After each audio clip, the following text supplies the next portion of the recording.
إن الحمد لله نحمده ونستعينه ونستغفره ونعوذ بالله من شرور أنفسنا وسيئات أعمالنا من يهده الله فلا مضل له ومن يضلل فلا هادي له وأشهد أن لا إله إلا الله وحده لا شريك له وأشهد أن محمدا عبده ورسوله يا أيها الذين آمنوا اتقوا الله حق تقاته ولا تموتن إلا وأنتم مسلمون يا أيها الناس اتقوا ربكم الذي خلقكم من نفس واحدة وخلق منها زوجها وبث منهما رجالا كثيرا ونساء واتقوا الله الذي تساءلون به والأرحام إن الله كان عليكم رقيبا يا أيها الذين آمنوا اتقوا الله وقولوا قولا سديدا يصلح لكم أعمالكم ويغفر لكم ذنوبكم ومن يطع الله ورسوله فقد فاز فوزا عظيما أما بعد فإن أصدق الحديث كتاب الله تعالى وخير الهدي هدي محمد صلى الله عليه وسلم وشر الأمور محدثاتها وكل محدثة بدعة وكل بدعة ضلالة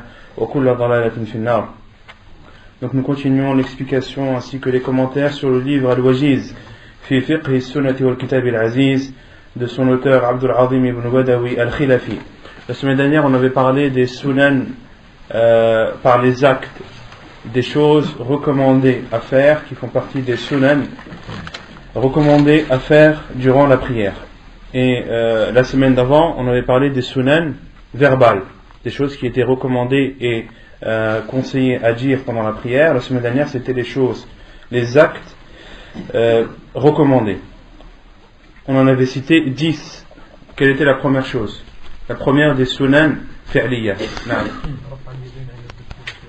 رفع اليدين عند تكبيرة الإحرام seulement, c'est-à-dire de lever les mains pendant le premier takbir, mais seulement. On avait cité d'autres choses. عند الركوع والرفع منه نعم بعد التشهد الأول. Donc on avait, la première chose qu'on avait citée c'était le fait de lever les mains pendant le premier takbir, avant le premier takbir, avant de s'incliner en se relevant de l'inclinaison, et également lorsque la personne se lève de la deuxième rak'at vers la troisième, autrement dit après le premier tashahhud. Et qu'est-ce qu'on avait dit sur ces 4 moments de la prière, le fait de lever les mains? Que les savants ils ont dit qu'il fallait le faire tout le temps parce que le prophète le faisait tout le temps. Ahsant. Que durant ces 4 moments il fallait tout le temps lever les mains pendant takbirat l'ihram, avant l'inclinaison, en se relevant de l'inclinaison, et lorsque la personne se relève de la troisième de la deuxième vers la troisième rak'at. Là les savants disent que le musulman doit tout le temps, dans toutes ses prières, lever ses mains durant ses mouvements. Et qu'est-ce qu'on avait dit sur lever les mains? À quel moment doit-on lever les mains? Il y a 3 moments. Il y a 3 moments, 3 moments rapportés dans la sunna du prophète sallallahu alayhi wa sallam. Au moment du takbir, avant et après. Donc la personne, le musulman, a le choix de lever ses mains avant le takbir, au moment du takbir ou après le takbir. Les 3 ont été rapportés dans la sunna du prophète sallallahu alayhi wa sallam. Et concernant le fait de lever les mains, on a dit qu'il y a des moments où il faut tout le temps lever et il y a d'autres moments où il est préférable de le faire de temps en temps. Quels sont ces moments? Entre les 2 prosternations. Entre les 2 prosternations? Avant le coup de Ahsant. عند كل خفض ورفع. À chaque mouvement de la prière, que ce soit entre les 2 prosternations, que ce soit lorsque tu veux te prosterner pour la seconde, lorsque tu veux t'incliner, lorsque tu veux faire as-sujoud, lorsque tu es debout que tu fais as-sujoud, il t'est autorisé de lever tes mains. Ala kulli hal, les savants disent, comme Cheikh Al-Albani rahimahullah, qu'il est préférable de temps en temps de lever ses mains à chaque mouvement de la prière. عند كل خفض ورفع. طيب, la deuxième? نعم. Ahsant. De poser sa main droite sur sa main gauche sur sa poitrine. Et on avait donné la description de comment poser sa main droite sur sa main gauche sur sa poitrine. On avait cité 3 descriptions. Qui s'en rappelle? La main sur la main gauche. Naam. La main droite sur la main gauche et entre les... Ahsant. Donc il y a 3 façons. La première, de poser sa main droite sur son avant-bras gauche. La deuxième, de poser sa main droite sur son poignet gauche, et cela implique que cela touche à la fois sa main gauche et son avant-bras gauche. Et la troisième, c'est de poser la main droite directement sur la main gauche. Les trois ont été rapportés dans la sunna du prophète alayhi salatu wassalam. Ensuite, troisièmement, naam, ahsant, an-nadharu ila mawdi'i sujud, de regarder l'endroit où la personne se prosterne. La quatrième, au moment du takbir, quand on fait le record, comment doit-on faire le record? Des choses à faire, comment accomplir l'inclinaison, al-ruku'. Qu'est-ce qu'on avait dit? On avait dit que le prophète il posait ses mains sur ses genoux, et qu'il écartait ses doigts, qu'il les tenait comme s'il tenait quelque chose, quoi. Donc la première chose qu'on avait dit, avant déjà de saisir les genoux, les genoux avec les mains, on avait dit que le prophète sallam, lorsqu'il s'inclinait, il ne baissait pas sa tête ni la relevait, mais il la mettait droite par rapport à son dos. Donc c'est la première chose qu'on avait dit. Il faut que la tête soit alignée avec le dos. Il ne faut pas qu'elle soit abaissée ni relevée. Ensuite, comme je l'ai dit, la sunna du prophète sallam, et que lorsqu'il s'inclinait, il saisissait ses genoux avec ses mains en écartant les doigts. Ensuite, de tendre ses bras, de sorte qu'elles soient tendues comme la corde d'un arc. Et de tendre ses bras durant l'inclinaison. Il ne faut pas que les deux bras soient pliés, mais ils doivent être tendus comme est tendue la corde d'un arc. On avait dit que les savants avaient dit que lorsqu'une personne est en état d'inclinaison, que ses bras sont similaires à une corde et que son flanc, le côté de son corps qui est courbé, est similaire à l'arc. Non. Cinquièmement, نعم تقديم اليدين على ركبتين في السجود. Donc la cinquième chose, ce qu'a dit l'auteur, c'est lorsque le prieur s'apprête à se prosterner, qu'il précède ses mains avant ses genoux lorsqu'il veut se prosterner. On avait cité la divergence des savants rahimahumullah sur ce sujet, que certains disaient qu'il fallait précéder les mains avant les genoux, et d'autres savants, la plupart, disent qu'il faut précéder les genoux avant les mains. Et quel est l'objet de la divergence? Quel est l'objet de la divergence? Non?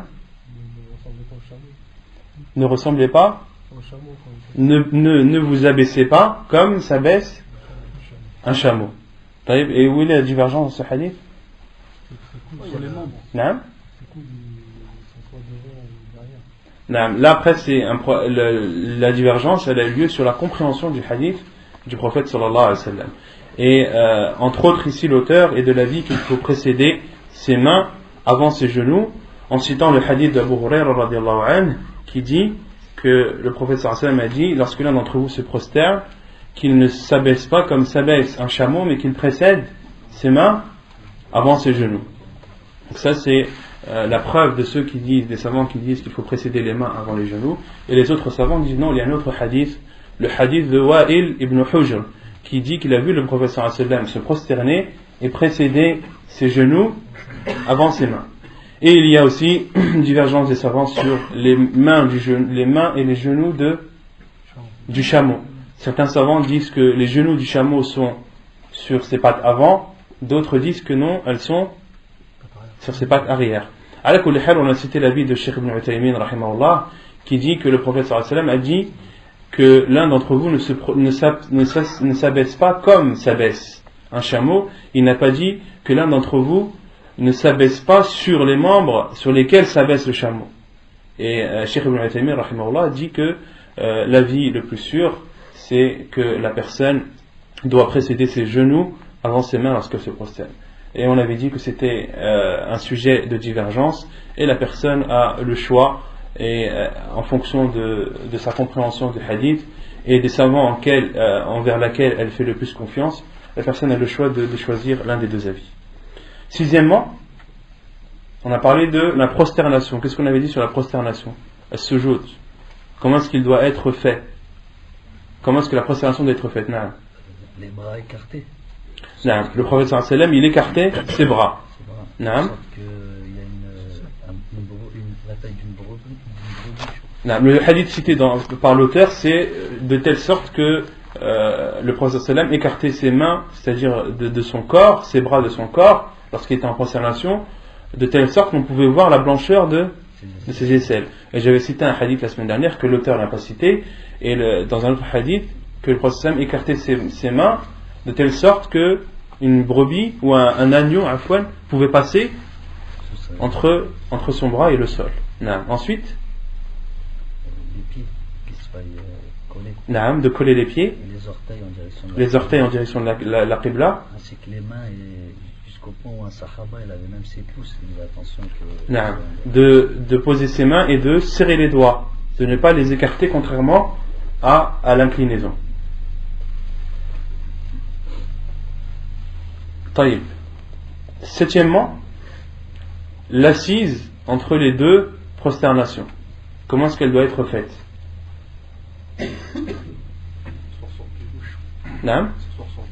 S'asseoir sur le pied gauche. Relever le pied droit verticalement.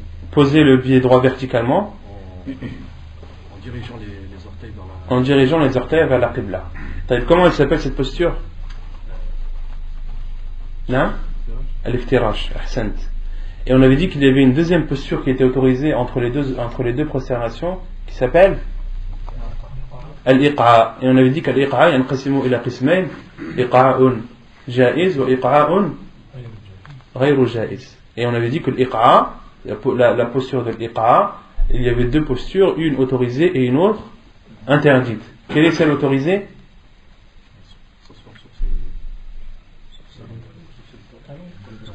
Non. Tout en relevant justement les pieds verticalement. Non. Et s'asseoir dessus. C'est de poser ses fesses sur ses talons, les pieds debout, les orteils dirigés vers la qibla. Donc la personne colle ses pieds verticalement, dirige ses orteils vers la qibla et pose ses fesses sur le dessus de ses talons. Ça, c'est la position que les savants appellent al-iqa. Et elle a été rapportée dans la sunna du prophète sallallahu alayhi wa sallam, comme l'a cité Ibn Abbas radiyallahu anhu. Et il y a al-iqa non autorisé, cette posture non autorisée, qui est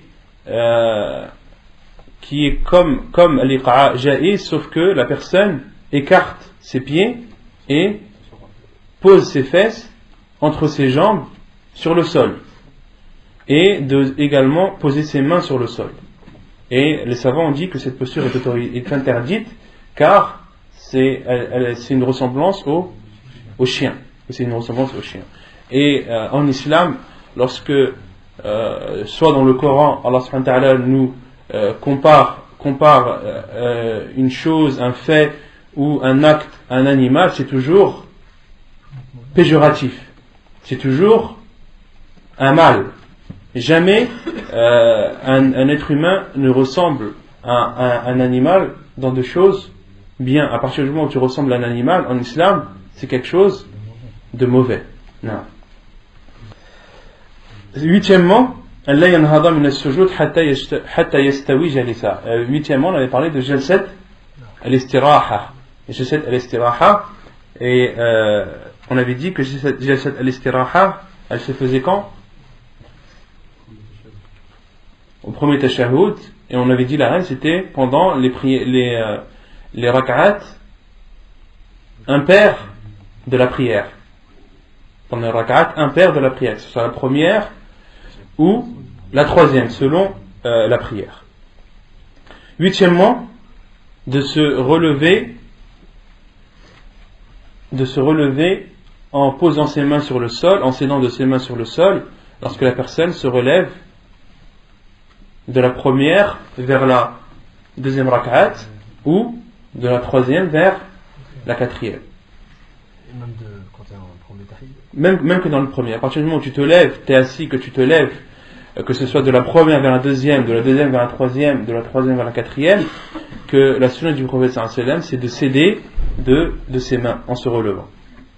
Et on avait dit qu'il y avait deux façons certains savants disent qu'il faut poser ses mains à même le sol, la paume des mains sur le sol, et d'autres savants qui ont rapporté un hadith du prophète sallallahu alayhi wa sallam que Cheikh Al-Albani a authentifié, c'est de poser ses poings sur le sol et de s'aider ainsi pour se relever. Et ensuite on avait parlé de l'assise durant les tashahhud.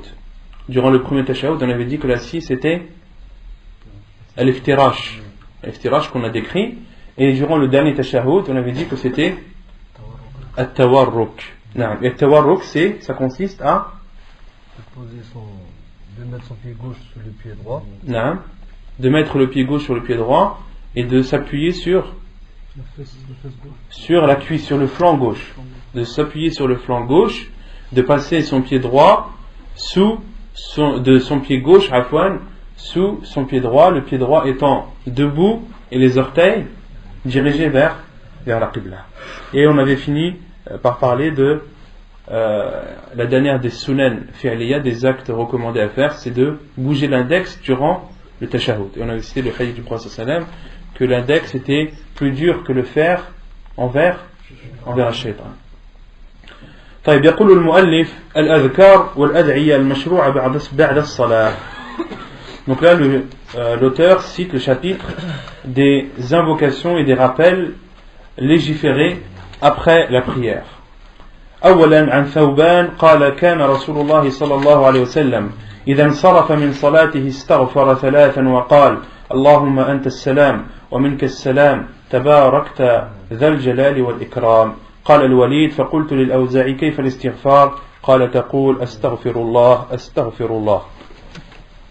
حديث صحيح رواه مسلم والترمذي والنسائي وابن ماجه.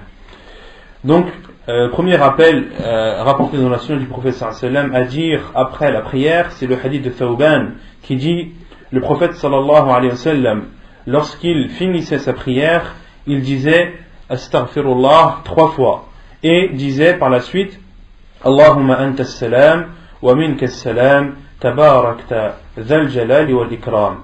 Et Al-Walid a dit Al-Awza'i, comment est-ce qu'il faisait l'istighfar? Il a dit de dire astaghfirullah. Donc la sunna du prophète sallallahu alayhi wa sallam, lorsqu'il finissait sa prière, il disait astaghfirullah 3 fois, puis disait Allahumma anta as-salam wa minka as-salam tabarakta dhal jalali wal ikram. ثانيا عن أبي الزبير قال كان ابن الزبير يقول في دبر كل صلاة حين يسلم لا إله إلا الله وحده لا شريك له له الملك وله الحمد وهو على كل شيء قدير لا حول ولا قوة إلا بالله لا إله إلا الله ولا نعبد إلا إياه له النعمة وله الفضل وله الثناء الحسن لا إله إلا الله مخلصين له الدين ولو كره الكافرون. وقال كان رسول الله صلى الله عليه وسلم يهلل بهن دبر كل صلاة. حديث صحيح رواه النسائي وأبو داود ومسلم.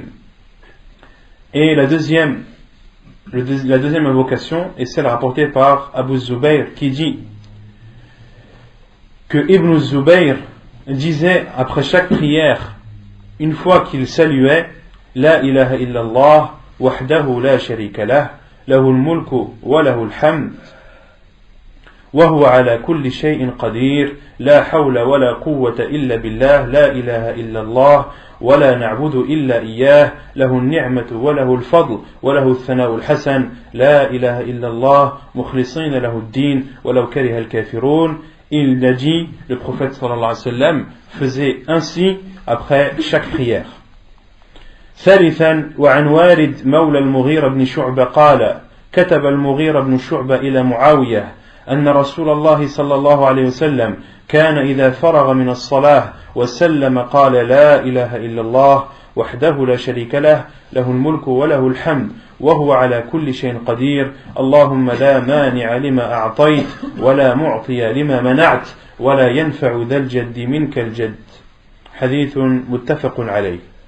La troisième invocation est celle rapportée par Al-Mughira ibn Shu'bah. Lorsqu'il a écrit à Muawiyah radiyallahu anhu, il lui a écrit que le prophète sallallahu alayhi wa sallam, lorsqu'il terminait sa prière et saluait, il disait La ilaha illallah wahdahu la sharika lah له الملك وله الحمد وهو على كل شيء قدير اللهم لا مانع لما أعطيت ولا معطي لما منعت ولا ينفع ذا الجد منك الجد. رابعا وعن كعب ابن عجرة عن رسول الله صلى الله عليه وسلم قال معقبات لا يخيب قائلهن أو فاعلهن 33 تسبيحة 33 تحميدة 34 تكبيرة في دبر كل صلاة. حديث صحيح.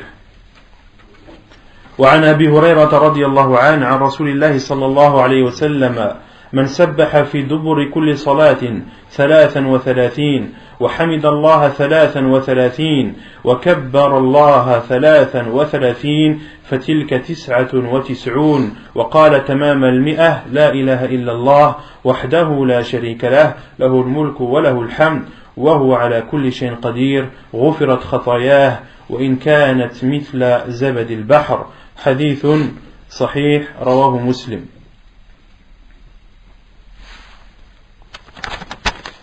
Donc la quatrième invocation est celle rapportée par Ka'b ibn Ajurah qui rapporte que le prophète sallallahu alayhi wa sallam a dit Mu'aqibat la yakhibu qailuhun, des paroles, celui qui les dit ne sera pas lésé de dire 33 fois Subhanallah, de dire 33 fois Alhamdulillah et de dire 34 fois Allahu Akbar après chaque prière.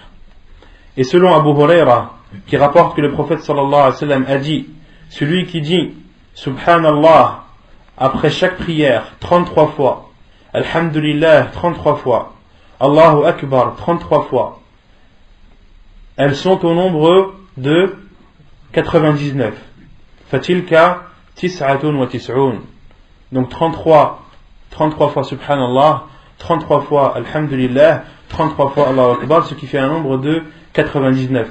Et puis dit au bout de la 100e La ilaha illallah wahdahu la sharika lah lahu al-mulku wa lahu al-hamd wa huwa ala kulli shay'in qadir. Ces péchés seront pardonnés, même ceux qui ressemblent ou qui sont de la taille de l'écume de la mer. L'écume de la mer, c'est quand vous prenez de l'eau de la mer, vous voyez des tout petits points blancs dans l'eau. C'est ce que les savants appellent, ou ce que le prophète sallallahu alayhi wa sallam a appelé dans ce hadith, Zabadul Bahr. خامسا وعن معاذ بن جبل قال أخذ رسول الله صلى الله عليه وسلم يوما بيدي فقال لي يا معاذ والله إني لأحبك فقلت بأبي أنت وأمي والله إني لأحبك قال يا معاذ إني أوصيك لا تدعن أن تقول دبر كل صلاة اللهم أعني على ذكرك وشكرك وحسن عبادتك. Hadith sahih. Et selon Mu'adh ibn Jabal, donc la 5e invocation, selon Mu'adh ibn Jabal, qui dit, le prophète sallallahu alayhi wa sallam, un jour m'a pris par la main et m'a dit, oh Mu'adh, par Allah, je t'aime. Et Mu'adh a dit, bi abi anta wa ummi, par Allah, je t'aime, ô envoyé d'Allah. Et ensuite le prophète sallallahu alayhi wa sallam lui a dit, ô Mu'adh, je te conseille de ne jamais délaisser de dire après chaque prière Allahumma a'inni ala dhikrika wa shukrika wa husni ibadatik. Oh Allah, aide-moi à faire ton rappel, à te remercier et à t'adorer de la meilleure des façons. Hadith authentique rapporté par Abu Daoud et Nasa'i. سادسا عن أبي أمامة أن النبي صلى الله عليه وسلم قال من قرأ آية الكرسي دبر كل صلاة مكتوبة لم يمنعه من دخول الجنة إلا أن يموت. حديث صحيح رواه ابن ماجه والطبراني. Et selon Abu Umama, il rapporte que le prophète sallallahu alayhi wa sallam a dit, celui qui lit ou celui qui récite le verset du trône, Ayat al-Kursi, après chaque prière obligatoire, ce qui l'empêchera d'entrer au paradis sera la mort. Et la seule chose qui l'empêchera, ou son obstacle entre lui et le paradis, est la mort. Hadith authentique rapporté par Ibn Majah et At-Tabarani. Et l'auteur dit Zada Muhammad ibn Ibrahim fi hadithihi wa qul huwa Allahu ahad. Et l'auteur dit, Mohammed ibn Ibrahim, un des rapporteurs du hadith, a dit dans son hadith qu'il rapporte, et Qul huwallahu ahad, c'est-à-dire qu'il a rapporté dans son hadith, en plus de Ayat al-Kursi, de dire Qul huwallahu ahad. Et je ne sais pas pourquoi l'auteur a mis cet ajout dans son livre, car Cheikh al-Albani rahimahullah a considéré que cette version était faible. Cheikh al-Albani rahimahullah ضعف هذه الزيادة. Et la preuve sur le fait de dire Qul huwallahu ahad après chaque prière, elle se trouve dans un autre hadith. Elle se trouve dans le hadith de Uqba ibn Amir radiyallahu anhu, qui dit أمرني رسول الله صلى الله عليه وسلم أن أقرأ المعوذات دبر كل صلاة. Uqba ibn Amir, comme le hadith est rapporté dans Sunan Abi Daoud, authentifié par Cheikh al-Albani rahimahullah, il dit le prophète sallallahu alayhi wa sallam m'a ordonné de réciter al-mu'awwidhat à la fin de chaque prière. Et al-mu'awwidhat, qui connaît la définition de al-mu'awwidhat? Non? Qu'est-ce que le mu'awwidhat dans le hadith? Les protectrices. Et quelles sont-elles? Elles sont non. قل أعوذ برب الفلق et قل أعوذ برب الناس. Maintenant, quelle est la preuve de قل الله أحد? Si tu me dis que le mu'awwidat, les protectrices, c'est قل أعوذ برب الفلق قل أعوذ برب الناس, quelle est la preuve qu'il est légiféré de dire قل الله أحد après les prières? Mu'awwidat, c'est le jama'. C'est donc c'est un jama'. Al-mu'awwidat, c'est un jama', c'est pas un. Non. C'est pas un duel donc. Ahsan, al-mu'awwidhat, c'est pas un duel. Là, Uqba ibn Amir a dit Amarani Rasulullah sallallahu alayhi wa sallam an aqra al-mu'awwidhat, les protectrices, mais il a dit au pluriel, il n'a pas dit al-mu'awwidhatayn. D'accord? Mais ça prouve pas que Qul huwallahu ahad ça rentre dedans. Non? Ça prouve pas totalement. Quelle est la preuve que Qul huwallahu ahad rentre dans le mu'awwidhat? Non? Avant de dormir. Ahsan. Il y a un hadith du prophète sallallahu alayhi wa sallam, hadith rapporté par Al-Bukhari, hadith de Aïcha radiyallahu anha, qui dit que lorsque le prophète sallallahu alayhi wa sallam s'apprêtait à dormir, كان يقرأ المعوذات وينفث في يديه, que le prophète sallallahu alayhi wa sallam, lorsqu'il s'apprêtait à dormir, il lisait al-mu'awwidhat et insufflait sur ses mains. Ça c'est un hadith de Aïcha radiyallahu anha rapporté par Al-Bukhari. Il y a un autre hadith de Aïcha radiyallahu anha rapporté par Al-Bukhari qui vient expliquer tout cela. Lorsqu'elle dit كان النبي صلى الله عليه وسلم إذا آوى إلى فراشه قرأ بقول هو الله أحد والمعوذتين ثم نفث في يديه. Un autre hadith de Aïcha radhiyallahu anha rapporté par Al-Bukhari qui dit que lorsque le prophète sallallahu alayhi wa sallam s'apprêtait à s'endormir, à dormir, il lisait قل هو الله أحد et les deux protectrices et insufflait sur ses mains. Les savants ont déduit, parmi le Hafid ibn Hajar et d'autres, que Al-Mu'awwidhat, rapporté dans le hadith de Aïcha, elle l'a expliqué elle-même en disant Qul huwallahu ahad et les deux protectrices qui sont Qul a'udhu bi rabbil falaq et Qul a'udhu bi rabbin nas. Et dans le hadith de Uqba ibn Amir, lorsque le prophète lui a ordonné de réciter Al-Mu'awwidhat, donc les savants en ont déduit que Al-Mu'awwidhat dans le hadith de Uqba ibn Amir c'est قل هو الله أحد قل أعوذ برب الفلق et قل أعوذ برب الناس. Vous voyez la réflexion qu'il faut faire pour en déduire que قل هو الله أحد doit être dit, qu'il est légiféré de le dire après chaque prière. طيب سابعا وعن عقبة بن عامر قال أمرني رسول الله صلى الله عليه وسلم أن أقرأ بالمعوذات دبر كل صلاة. Donc là le cheikh l'a a cité par la suite ce hadith de Uqba ibn Amir. ثامنا وعن أم سلمة أن النبي صلى الله عليه وسلم كان يقول إذا صلى الصبح حين يسلم اللهم إني أسألك علما نافعا ورزقا طيبا وعملا متقبلا. Donc la 8e invocation c'est le hadith rapporté par Salama radiallahu anha, qui dit que le prophète sallallahu alayhi wa sallam, lorsqu'il priait la prière de Subh, et une fois avoir salué, il disait Allahumma inni as'aluka ilman nafi'a wa rizqan tayyiba wa amalan mutaqabbala. Hadith sahih rawahu Ibn Majah.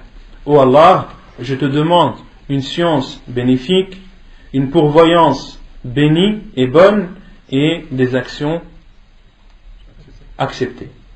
Hadith authentique rapporté par Ibn Majah. Ensuite, l'auteur parle du chapitre des choses qui sont déconseillées, des actes déconseillés durant la prière. Ma yukrahu fi'luhu fi as-salah. أولا العبث بالثوب أو البدن لغير الحاجة.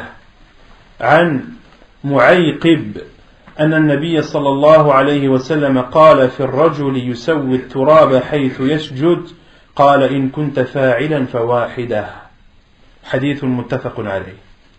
Donc la première chose qu'il est déconseillé de faire pendant la prière, c'est d'ajuster, de s'amuser avec ses vêtements et son corps sans en éprouver le besoin ou sans en avoir la nécessité. La preuve est le hadith de Mu'ayqib qui dit que le prophète sallallahu alayhi wa sallam a dit sur l'homme qui veut ajuster le sol ou le sable avant de se prosterner. Le prophète sallallahu alayhi wa sallam lui a répondu si tu fais, ne le fais qu'une seule fois. Si tu en éprouves le besoin, ne le fais qu'une seule fois. Un homme est venu questionner le prophète sallallahu alayhi wa sallam avant de se prosterner, est-ce qu'il lui est autorisé d'ajuster le sable pour que le sol soit droit afin de poser son front dessus. Et le prophète sallallahu alayhi wa sallam lui a dit in kunta fa'ilan, si vraiment tu es amené à le faire et que tu en as la nécessité et le besoin, alors ne passe ta main qu'une seule fois. Alors tu as le droit qu'à une seule fois. Donc les savants ont déduit qu'il était déconseillé aux prières, pendant sa prière, de bouger, d'ajuster ses vêtements, de toucher son corps, de toucher ses mains, etc., d'être en perpétuel mouvement. Cela est déconseillé pendant la prière. ثانيا الاختصار وهو أن يضع المصلي يده على خاصرته. عن أبي هريرة رضي الله عنه قال نهي أن يصلي الرجل مختصرا. حديث متفق عليه. Qui connaît l'ikhtisar? L'ikhtisar, c'est de poser ses mains sur les hanches. L'ikhtisar, comme l'a dit l'auteur, c'est-à-dire que le prieur pose ses mains sur ses hanches. La preuve est le hadith de Abu Huraira, rapporté par Al-Bukhari et Muslim, qui dit il a été interdit à l'homme de prier en posant ses mains sur ses hanches. En posant ses mains sur ses hanches. ثالثا رفع البصر إلى السماء. La troisième chose que l'auteur considère comme déconseillée, mais qui en réalité est l'avis le plus sûr, c'est que c'est haram, que c'est interdit de lever son regard vers le ciel pendant la prière. De lever son regard vers le ciel pendant la prière. La preuve, ثالثا رفع البصر إلى السماء. عن أبي هريرة أن رسول الله صلى الله عليه وسلم قال لينتهين أقوام عن رفعهم أبصارهم عند الدعاء في الصلاة عند الدعاء في الصلاة إلى السماء أو لتخطفن أبصارهم. حديث صحيح رواه مسلم والنسائي. La preuve est le hadith de Abu Huraira radiallahu anhu qui dit que le prophète sallallahu alayhi wa sallam a dit que les peuples s'abstiennent de regarder ou de lever leur regard pendant l'invocation durant la prière vers le ciel, ou bien alors leur vue sera ôtée, leur vue sera amputée. Hadith authentique rapporté par Muslim et An-Nasa'i. Et dans ce hadith, le prophète sallam a dit que les peuples s'abstiennent de lever leur regard pendant l'invocation durant la prière. Il y a d'autres hadiths où le prophète sallam n'a pas dit inda du'a, il a dit seulement fi salah. Et les savants ont déduit que l'interdiction, elle englobe tout. Elle englobe, à partir du moment où tu es en prière, il t'est interdit de lever ton regard vers le ciel, que tu sois en invocation ou non. Que tu sois en invocation ou non. Et le prophète sallam a dit, ou bien alors leur vue sera ôtée, ou bien alors ils risquent de perdre leur vue. Et Cheikh Al-Albani rahimahullah a dit, le prophète sallam, lorsqu'il a dit ou bien alors ils risquent, ou bien leur vue sera enlevée, c'est une preuve que cela est interdit. Le prophète sallam n'a pas pu dire ça en parlant d'une chose détestable. Pourquoi? Car la chose détestable, on avait dit que la définition c'était ma yuthabu fa'ilu ma yutabu tarikuhu wa la yu'aqabu fa'iluhu. On a dit que al-makruh, c'est une chose que lorsque tu la délaisses, tu es récompensé, et lorsque tu l'as fait, tu n'es pas châtié. Mais là, le prophète sallallahu alayhi wa sallam a mis en garde. Le prophète sallallahu alayhi wa sallam a mis en garde. Il a dit, ou bien alors, leur vue sera ôtée. Donc là, il y a un péché, il y a un châtiment. Donc, Cheikh Al-Albani dit que de regarder, de lever son regard vers le ciel pendant la prière est une chose interdite et non déconseillée. Wallahu a'lam. Rabi'an, al-iltifatu li ghayri hajah. Le détournement sans raison et sans besoin.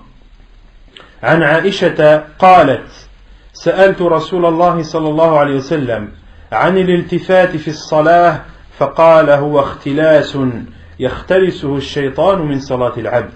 حديث صحيح رواه البخاري وابو داود والنسائي.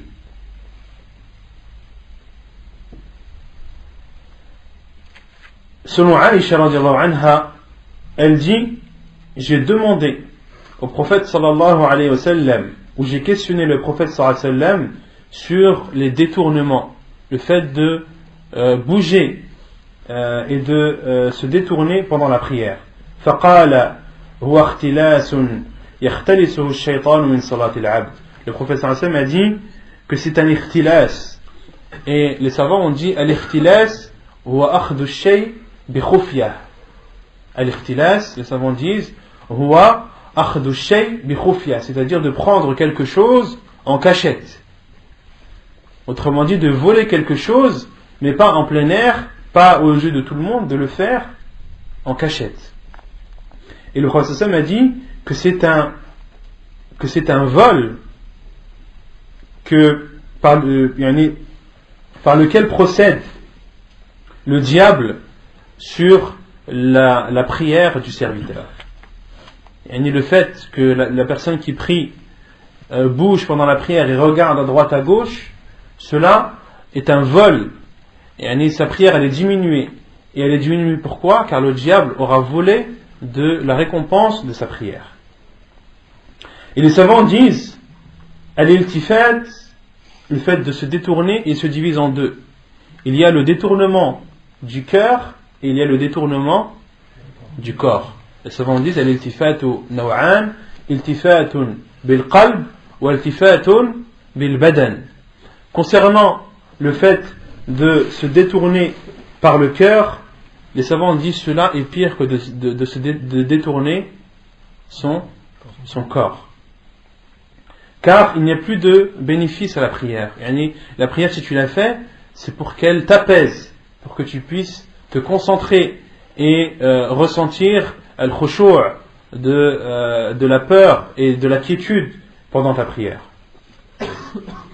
Et le prophète sallallahu alayhi wa sallam, un homme est venu se plaindre à lui sur al-waswas, sur des insufflations qu'il avait, et le prophète sallallahu alayhi wa sallam lui a dit que cela provenait d'un diable appelé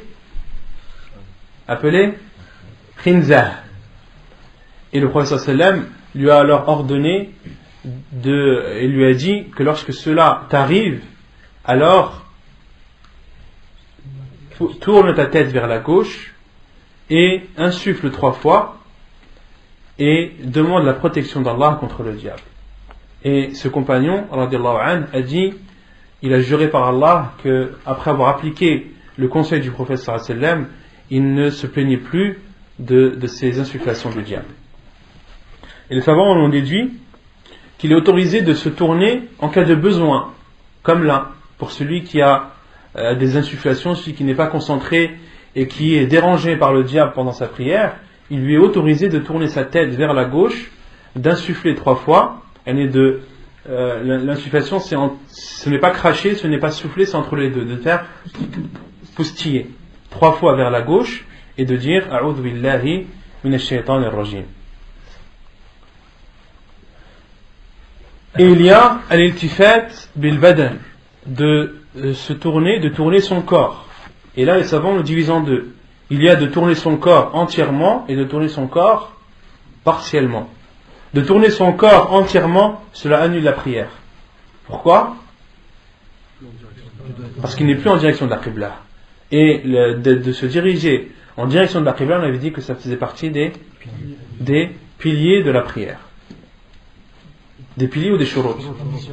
Des conditions de la prière. Et al-iltifat bi ba'd al-badan, de se tourner avec une partie du corps, comme tourner son cou, sa tête, les savants disent cela est autorisé lorsque la personne en éprouve le besoin ou un bien. Un besoin ou un bien. Un besoin, comme on a cité, lorsque la personne est troublée par le diable, elle a besoin de tourner sa tête vers la gauche et de poustillonner 3 fois et de demander la protection d'Allah contre le diable.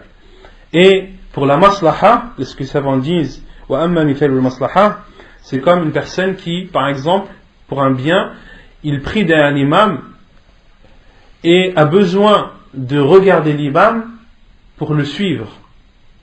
A besoin de regarder l'imam pour le suivre. Les savants disent, si c'est un bien de regarder l'imam pour le suivre et uniquement pour le suivre, alors il t'est autorisé de tourner ta tête. Et ils utilisent aussi un autre hadith du prophète alayhi salam. Dans une de ses batailles, le prophète sallallahu alayhi wa sallam a envoyé un éclaireur. Il a envoyé un éclaireur pour aller voir l'ennemi, pour aller l'espionner. Et dans ce hadith, il a été cité que le prophète alayhi salam, alors qu'il priait, il regardait en direction, vers la direction vers laquelle venait ou devait venir l'éclaireur. Et les savants ont dit car il y a une maslaha, le prophète sallam voulait savoir si l'éclaireur était venu alors qu'il était en prière. Et les savants ont dit quand il y a un bien dans cela, il est autorisé de tourner sa tête pendant la prière. Allahu a'lam.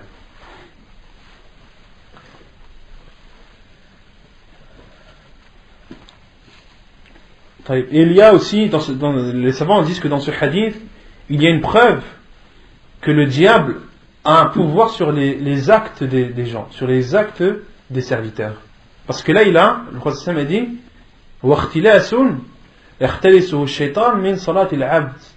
là, c'est le diable qui a volé de ta prière. Et les savants ont dit que le diable, il a un pouvoir sur les actes des musulmans. Car là, il a volé de ta prière. Donc c'est qu'il a la possibilité de voler tes actes. C'est pour cela que les savants disent qu'il ne faut en aucun cas lui laisser cette opportunité. Et lorsque tu fais ta prière, essaye le moins possible de bouger, sauf bien sûr si tu en éprouves le besoin et la nécessité. خامسا النظر إلى ما يلهي. عن عائشة أن النبي صلى الله عليه وسلم صلى في خميصة لها أعلام فقال شغلتني أعلام هذه اذهبوا بها إلى أبي جهم وأتوني بأنبجانيته. حديث صحيح رواه ابن ماجه والبخاري ومسلم. Cinquièmement, il est déconseillé de regarder des choses qui peuvent distraire. La preuve est le hadith de Aïcha radiyallahu anha qui dit que le prophète sallallahu alayhi wa sallam a prié dans une tunique qui avait laha a'lam. Les savants disent qu'il y avait des traits de couleur. Laha a'lam ay khutut فقال, le prophète sallallahu alayhi wa sallam a dit, شغلتني أعلام هذه, les traits de celle-ci, c'est-à-dire de sa tunique, m'ont préoccupé. اذهبوا بها إلى أبي جهم, prenez-la et donnez-la à Abu Jahm et amenez-moi sa وأتوني بأنبجانيته. Et al-anbijaniyah, les savants disent que c'est un vêtement qui est épais et qui ne comporte pas de traits de motifs. Et le prophète a dit, et apportez-moi sa tunique, al-anbijaniyah. Le prophète sallallahu alayhi wa sallam, les savants disent qu'il a prié dans cette tenue, dans cette tunique, et il a regardé une seule fois. Le prophète sallallahu alayhi wa sallam a regardé une seule fois ses traits. Et cette seule fois l'a distrait de sa prière, l'a distrait pendant sa prière. Et le prophète sallallahu alayhi wa sallam a ordonné qu'on apporte la tunique qu'il portait à Abu Jahm. Pourquoi? Car les savants disent, comme il y a dans d'autres versions du hadith, car Abu Jahm l'avait offerte au prophète alayhi salatu wassalam. Et le prophète sallallahu alayhi wa sallam lui a rendu, mais il a dit wa'tuni bi'anbijaniyatihi, mais apportez-moi sa tunique à lui, celle qui est épaisse et qui ne comporte pas de traits et de motifs. Et les savants ont dit, pourquoi est-ce que le prophète alayhi salatu wassalam a dit apportez-moi sa tunique?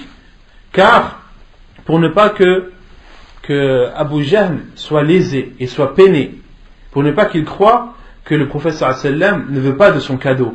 Au contraire, le prophète sallallahu alayhi wa sallam accepte les cadeaux, il acceptait tout le temps les présents et les cadeaux, mais il l'a rendu à Abu Jahm et lui a demandé de lui donner sa tunique à lui pour qu'Abu Jahm soit apaisé et qu'il ne soit pas attristé et qu'il ne croit pas une chose fausse qui est que le prophète sallallahu alayhi wa sallam n'accepte pas son cadeau. Et ça fait partie des comportements louables et remarquables du prophète alayhi salatu wassalam, qui tout le temps faisait attention aux réactions de ses compagnons radhiyallahu anhum et essayait le plus possible et autant qu'il le pouvait de les satisfaire sallallahu alayhi wa sallam. Et Abu Jahm, c'est sa kunya, son nom, les savants disent que c'est Amir ibn Hudayfa al-Qurashi.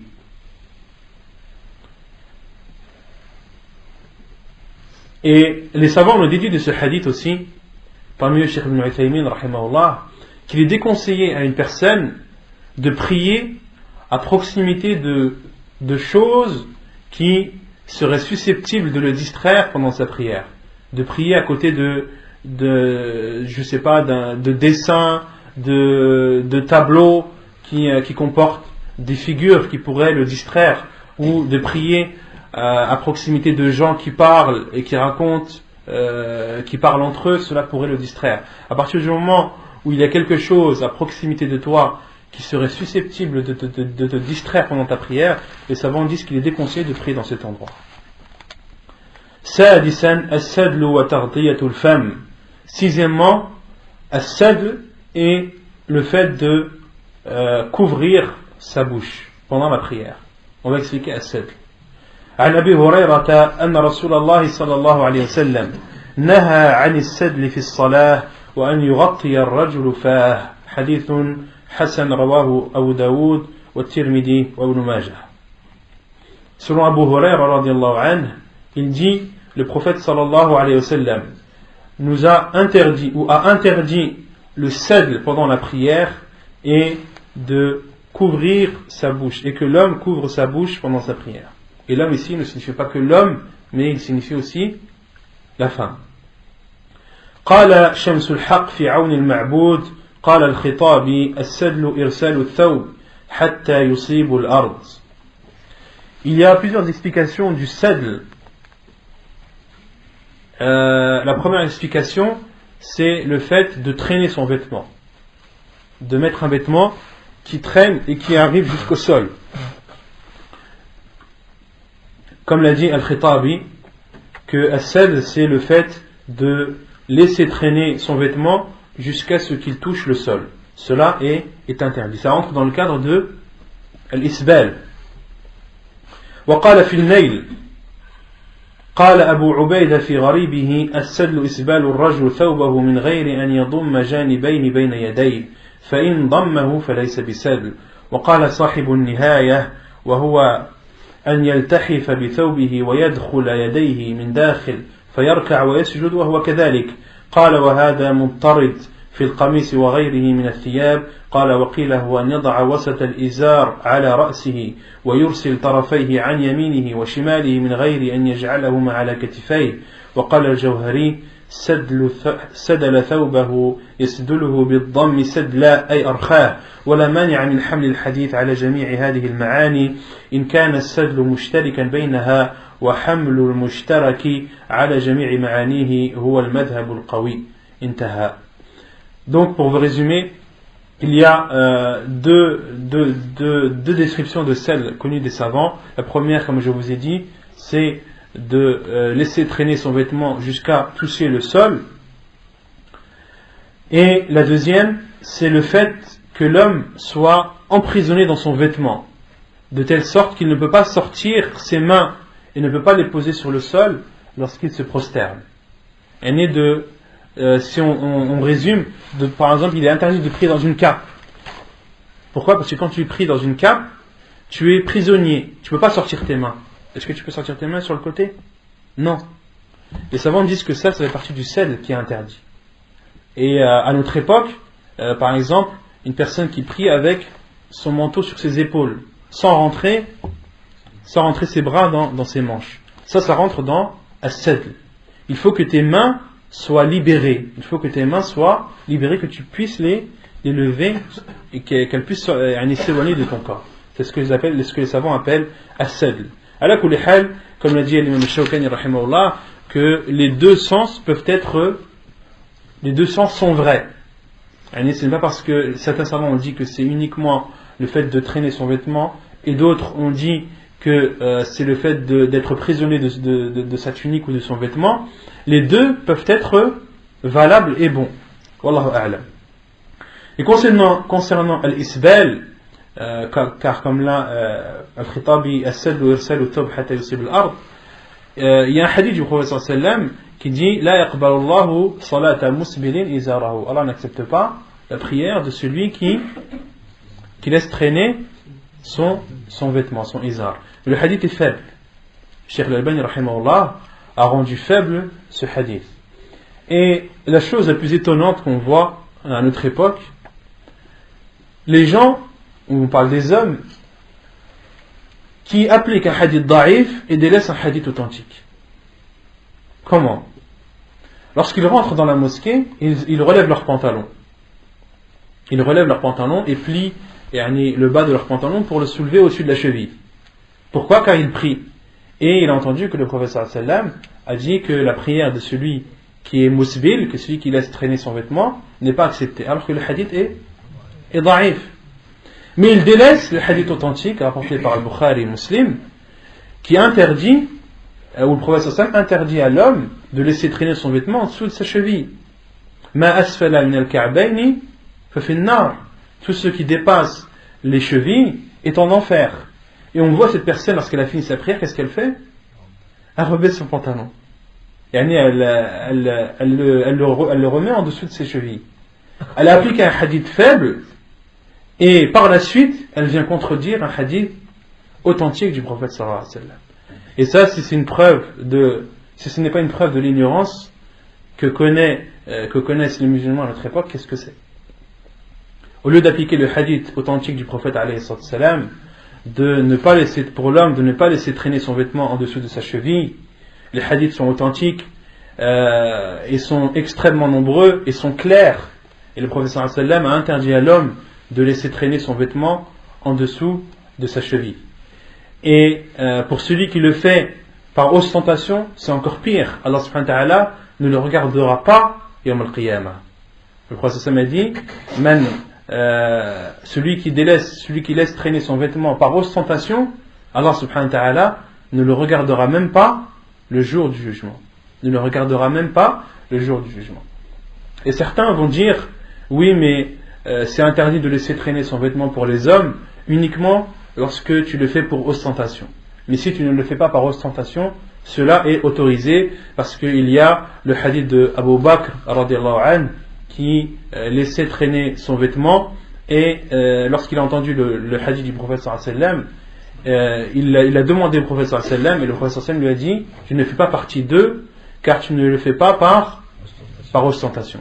Et les savants ont répondu à cette ambiguïté, et ont dit: premièrement, Abu Bakr radiyallahu anhu était quelqu'un qui avait un petit corps, il était maigre, et lorsqu'il portait des vêtements, ils étaient souvent plus grands que lui. Et Abu Bakr radiyallahu anhu, lorsqu'il portait des vêtements qui étaient longs pour lui, il faisait tout son possible pour tout le temps le relever. Comme cela a été cité dans certaines versions, qu'Abu Bakr radiyallahu anhu relevait son vêtement tant qu'il le pouvait. Mais il y avait des fois où son vêtement traînait, mais par inadvertance de sa part. Il ne le faisait pas exprès. Au contraire, lorsqu'il pouvait lever son vêtement, il le levait. Et lorsqu'il a entendu ce hadith du prophète alayhi salam, que tout ce qui dépasse la cheville va en enfer, il a demandé au prophète sallallahu alayhi wa sallam, car il avait peur de rentrer dans ce hadith malgré les efforts qu'il faisait. Et le prophète sallallahu alayhi wa sallam lui a dit: innaka la taf'alu dhalika khuyala, tu ne fais pas cela par ostentation. Et les savants ont dit que pour rassembler tous les hadiths qui interdisent à l'homme de laisser traîner son vêtement sous sa cheville sans parler d'ostentation, et les autres hadiths où le prophète sallallahu alayhi wa sallam parle d'ostentation, les savants ont dit, et on rassemble les hadiths en disant qu'il y a deux châtiments. Le premier châtiment pour celui qui délaisse ou qui laisse traîner son vêtement en dessous de la cheville, sa récompense est l'enfer, wal-'iyadhu billah, qu'Allah nous en préserve. Et pour celui qui le fait avec ostentation, il a à la fois l'enfer, mais il aura aussi un autre châtiment qui est qu'Allah subhanahu wa ta'ala ne le regardera pas yawm al-qiyamah, le jour du jugement. Qu'Allah nous en préserve.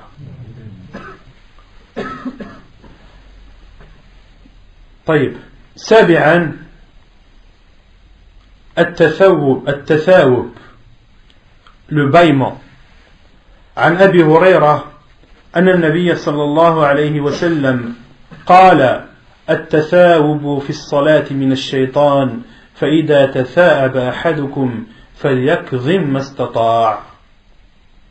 Selon Abu Huraira radiyallahu anhu, il rapporte que le prophète sallallahu alayhi wa sallam a dit: le bâillement pendant la prière provient du diable.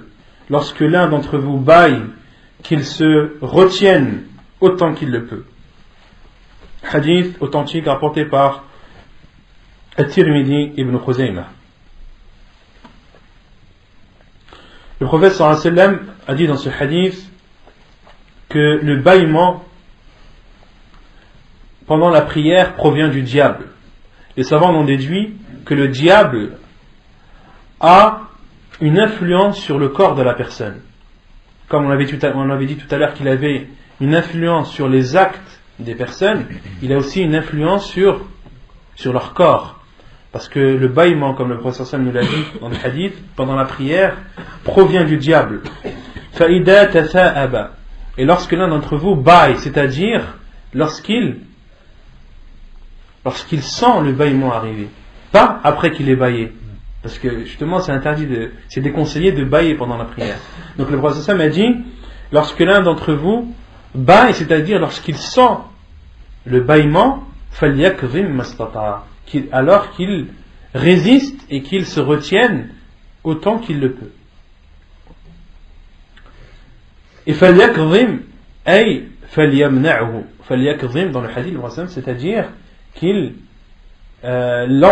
qui empêche ce bâillement de se faire et qu'il essaye de résister. Et quelle est la preuve dans le Coran que al-kazm veut dire al-mana'? Non?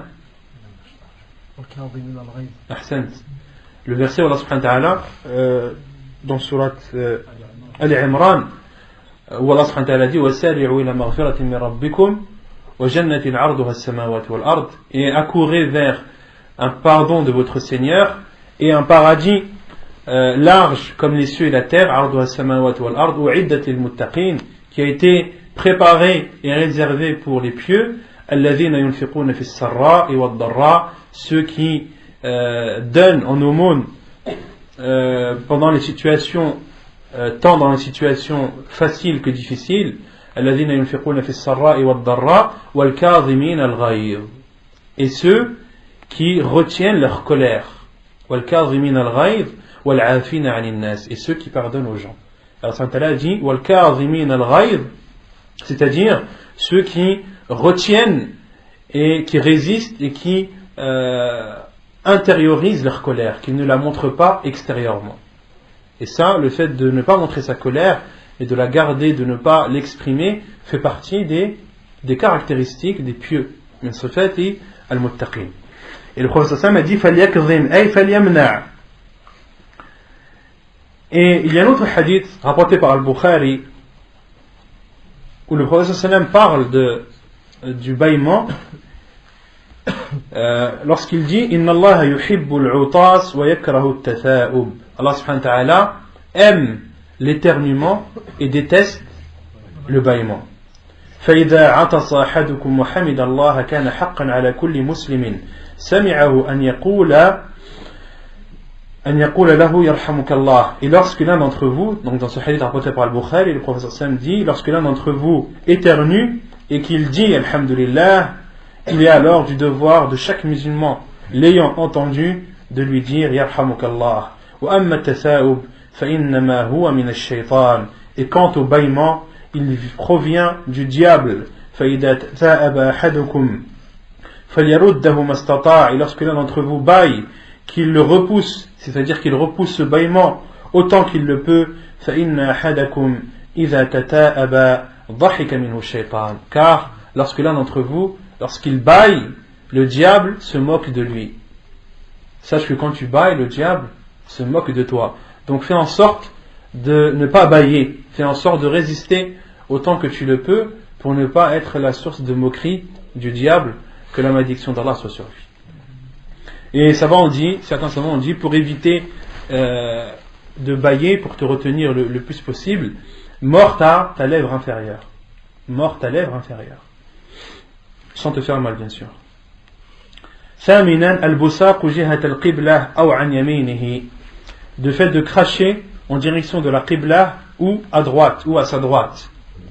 عن جابر قال رسول الله صلى الله عليه وسلم إن أحدكم إذا قام يصلي فإن الله تبارك وتعالى قبل وجهه فلا يبصقن قبل وجهه ولا عن يمينه وليبصق عن يساره تحت رجله اليسرى فإن عجلت به بادرة فليقل بثوبه هكذا ثم طوى ثوبه بعضه على بعض. حديث رواه مسلم وأبو داود.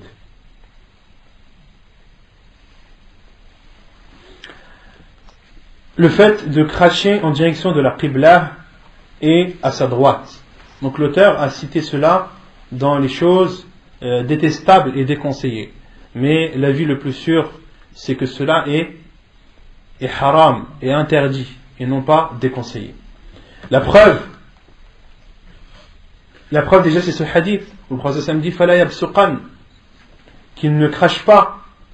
Et il y a un autre hadith rapporté par Sunan Abi Daoud et qui a été authentifié par Cheikh Al-Albani rahimahullah, qu'un homme a présidé la prière de son peuple et le prophète sallallahu alayhi wa sallam le regardait présider la prière. Et cet homme a craché pendant la prière en direction de la qibla.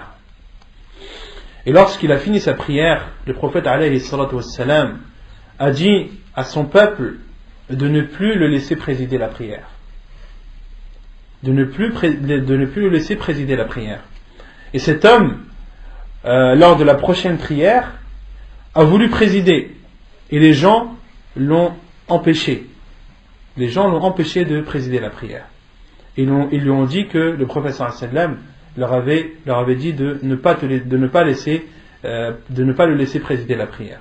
Et cet homme est venu voir le prophète sallallahu alayhi wa sallam. Il lui a demandé: est-ce que c'est vrai que tu as interdit les gens de me laisser présider? Il lui a dit oui. Le prophète sallallahu alayhi wa sallam lui a dit na'am. Et le rapporteur du hadith a dit fadamantuhu yaqul, et j'ai cru entendre le prophète sallallahu alayhi wa sallam dire innaka adhayta Allah wa rasulah, car tu as offensé Allah et son prophète. Et les savants ont dit: comment est-ce que cela peut être une chose déconseillée alors que le prophète alayhi wa sallam a interdit à cette personne de présider la prière. Pourquoi? Car il a craché en direction de la qibla. Si c'était une chose déconseillée, le prophète sallallahu alayhi wa sallam ne lui aurait pas interdit de présider la prière. An Jabir, donc selon Jabir, le prophète sallallahu alayhi wa sallam a dit: lorsque l'un d'entre vous prie, Allah subhanahu wa ta'ala est devant lui. Ne crachez pas donc devant vous, ni à vos droites, ni à votre droite, mais crachez plutôt à votre gauche, en dessous de votre pied gauche. فإن عجلت به باردة أي إذا غلب عليه البصاق. Et lorsque le crachat est insurmontable, فليقل بثوبه هكذا. Le prophète sallam a dit qu'il fasse avec son vêtement ainsi. Et dans une autre version, وفي رواية ووضعه على فيه ثم دلكه. Et dans une autre version, le prophète sallam a montré et a mis sa bouche sur son vêtement, puis l'a retroussé. Puis le prophète sallam l'a retroussé. ثم طوى ثوبه بعضه على بعض. Puis a replié le vêtement sur lui-même.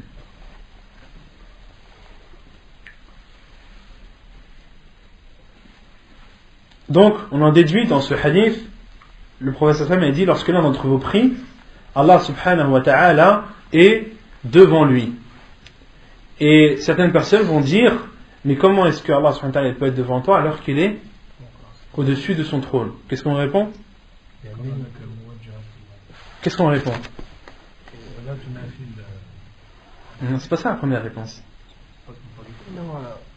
Il a pris par science. Non, si. Par rapport au soleil et la lune? Non, c'est pas ça la première réponse à te donner. S'il dit qu'il est devant, c'est qu'il est devant, non? Peut-être qu'on... Non. C'est quoi la première réponse qu'on avait donnée, subhanallah? Ahsan, t'as pas à poser cette question. Il est interdit de demander comment. On avait cité la parole de l'imam Malik, lorsqu'un homme lui a demandé: Ar-Rahmanu ala al-Arsh istawa, le miséricordieux établi sur son trône, comment est-ce qu'il est établi? Qu'est-ce que l'imam Malik lui a dit?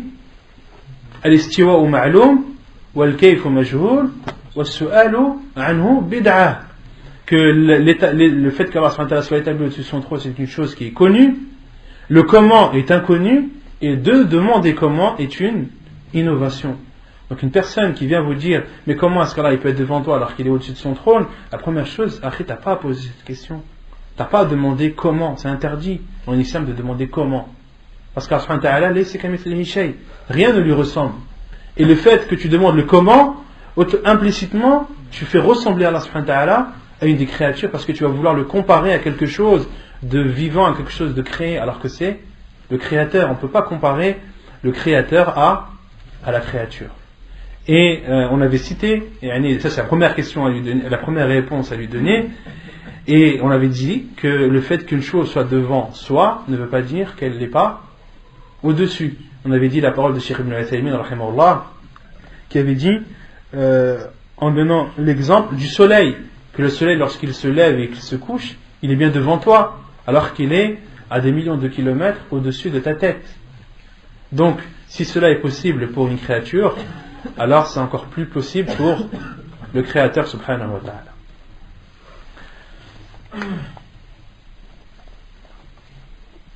ta'ala. Donc les savants disent que celui qui n'a pas la possibilité de cracher sur sa gauche, alors qu'il prenne un mouchoir, qu'il est autorisé de prendre un mouchoir et de cracher dessus et de replier son mouchoir. Cela est autorisé pendant la prière, wallahu a'lam. تاسعا تشبيك الأصابع, le fait d'entremêler les doigts. عن أبي هريرة قال رسول الله صلى الله عليه وسلم: إذا توضأ أحدكم في بيته ثم أتى المسجد كان في صلاة حتى يرجع فلا يقل هكذا وشبك بين أصابعه. Selon Abu Huraira, le prophète sallallahu alayhi wa sallam a dit: lorsque l'un d'entre vous fait ses ablutions chez lui, puis se dirige vers la mosquée, il est en prière jusqu'à ce qu'il revienne. Fala yaqul hakadha. Et souvent, le prophète dit fala yaqul en voulant dire fala yaf'al, et qu'il ne fasse pas ainsi. Wa shabbaka bayna asabi'ihi, et il a entremêlé ses doigts, entré ses doigts dans les autres. Cela est interdit pendant la prière. Et makruh, cela est déconseillé pendant la prière. عاشرا كف الشعر والثوب عن ابن عباس رضي الله عنهما عن النبي صلى الله عليه وسلم قال أمرت أن أسجد على 7 لا أكف شعرا ولا ثوبا حديث صحيح. Et il est interdit d'attacher ses cheveux et de plier ses vêtements pendant la prière.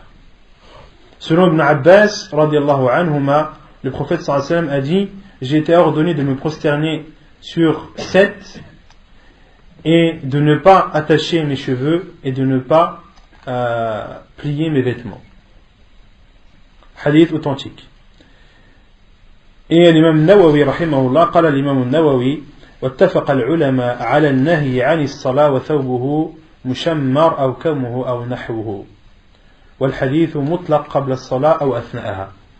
Et les savants disent qu'il est interdit pour l'homme qui a des longs cheveux de prier, et qu'il est déconseillé pour l'homme qui a des longs cheveux de prier les cheveux attachés.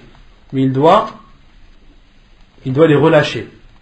De même, on voit beaucoup de personnes lorsqu'elles font leur ablution et qu'elles retroussent leurs manches, de prier les manches retroussées. Cela est déconseillé pendant la prière. Tu ne dois pas prier avec des vêtements pliés. Et les savants disent la sagesse dans cela, c'est que lorsque tu te prosternes, que tout en toi se prosterne. Et si tu tiens tes cheveux, c'est comme si tes cheveux ne se prosternaient pas. Alors que si tu les lâches, tes cheveux vont tomber. Tes vêtements, lorsque tu les déplies, ils vont tomber aussi. Tout tombe, tout se prosterne pour Allah subhanahu wa ta'ala. C'est la sagesse de l'interdiction de prier les cheveux attachés et de prier les vêtements pliés.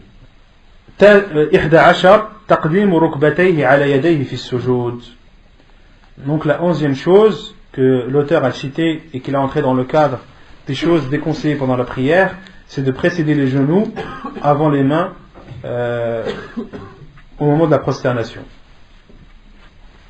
عن أبي هريرة رضي الله عنه قال رسول الله صلى الله عليه وسلم إذا سجد أحدكم فلا يبرك كما يبرك البعير وليضع يديه قبل ركبتيه. Donc l'auteur considère que de précéder ses genoux avant ses mains avant la prosternation est déconseillé. C'est son avis, c'est l'avis de l'auteur.